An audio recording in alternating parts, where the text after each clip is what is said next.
2025ஆம் ஆண்டிற்கான உள்ளூராட்சி சபை தேர்தல் மிகவும் மும்முரமான முறையில் இன்றைய தினம் காலை 7 மணி முதல் ஆரம்பிக்கப்பட்டு நடந்து கொண்டிருக்கின்றது.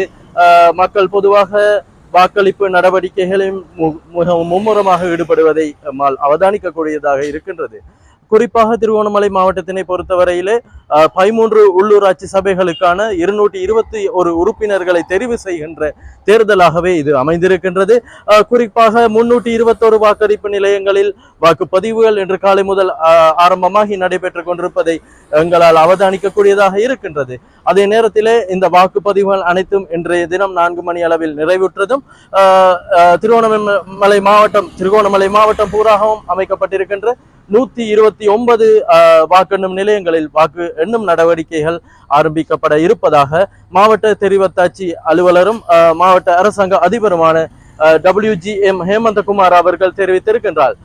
தொடர்ச்சியாக அதனுடன் இணைந்திருங்கள். உங்களுக்கான உடனுக்குடனான தகவல்களை தருவதற்கு நாங்கள் தயாராக இருக்கிறோம் என்பதையும் தெரிவித்துக் கொள்கின்றேன்.